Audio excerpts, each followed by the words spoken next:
জমে উঠেছে Real Madrid এবং বার্সেলোনার মধ্যকার লড়াই। অন্যদিকে আর্সেনালকে স্বস্তিতে রেখেছে ম্যানচেস্টার সিটিও। মৌসুম যত এগুচ্ছে ইউরোপের শীর্ষ 5 ফুটবল লিগে উত্তেজনা যেন ঠিক ততই বাড়তেছে। লা লিগায় নাটকীয় জয়ে বার্সেলোনার উপর সাফ ধরে রেখেছে রিয়াল মাদ্রিদ। অন্যদিকে ইংলিশ প্রিমিয়ার লিগে ধাক্কা কাটিয়ে আবারও শিরোপা ধরে এগিয়েছে আর্সেনাল। সিরি আতে নিরাপদ দূরত্বে এগিয়ে আছে এখনো ইন্টার মিলান।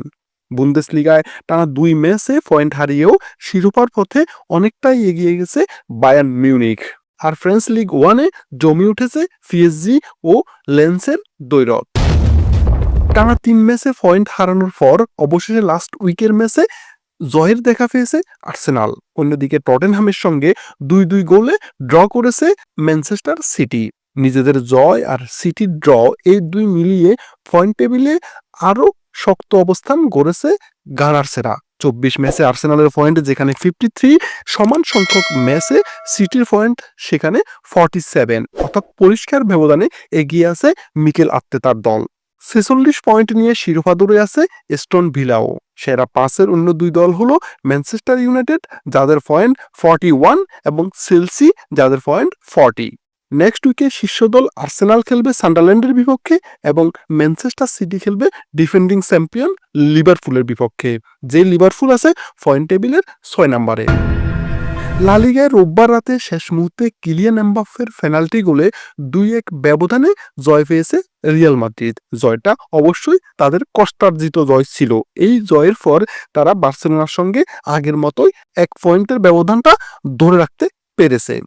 22 ম্যাচ শেষে যেখানে রিয়াল মাদ্রিদের পয়েন্ট 54, সেখানে বার্সেলোনার পয়েন্ট সমান সংখ্যক ম্যাচে 55। এমন পরিস্থিতিতে সামনে সামান্য একটি ভুলেই বড় ধরনের বিপদ ডেকে আনতে পারে দুই দলের জন্যই। দুই দলেরই চাওয়া থাকবে যে কোনো পরিস্থিতিতে জয় নিশ্চিত করা। তবে দিয়েগো সিমিওনের অ্যাথলেটিকো মাদ্রিদ আছে বেশ বাজে অবস্থায়। তারা পয়েন্ট টেবিলে যদিও 3 নম্বরে রয়েছে, বাট তারা শীর্ষে থাকা বার্সেলোনা আছে 10 পয়েন্টে পিছিয়ে আছে। পয়েন্ট টেবিলে 4-এ আছে ভিয়ারিয়াল এবং 5-এ আছে রিয়াল বেটিস। নেক্সট উইকে শীর্ষ দুই দলই খেলবে তুলনামূলক সহজ প্রতিপক্ষের বিপক্ষে। সিরিয়াতে শিরোপা পুনরুদ্ধারের পথে এগোচ্ছে ইন্টার মিলান। এই সপ্তাহে নিজেদের ম্যাচে জয়ের পর 23 ম্যাচ শেষে তাদের পয়েন্ট বর্তমানে 55। 2-এ থাকা এসি মিলানের পয়েন্ট 22 ম্যাচে 47, অর্থাৎ পরিষ্কার ব্যবধানে ইন্টার মিলান এগিয়ে আছে। সর্বশেষ ম্যাচে এসি মিলান রোমার সঙ্গে 1-1 গোলে ড্র করেছে। শিরোপা লড়াইয়ে টিকে থাকতে হলে এসি মিলানকে যেমন জয়ে ফিরতে হবে, ঠিক তদ্রূপ ইন্টার মিলান যাতে পয়েন্ট হারায় সেই আশায়ও তাদেরকে থাকতে হবে। অবশ্যই এসি মিলানের গাড়ে নিঃশ্বাস ফেলতেছে শীর্ষ 5-এ থাকা অন্য 3 দলও। 3-এ থাকা নাপোলির পয়েন্ট 46, 45 পয়েন্ট নিয়ে সাইডে আছে জুভেন্টাস এবং 5-এ থাকা রোমার পয়েন্ট 43। বুন্দেসলিগায় পরপর 2 ম্যাচে পয়েন্ট হারিয়েছে বায়ার্ন মিউনিখ।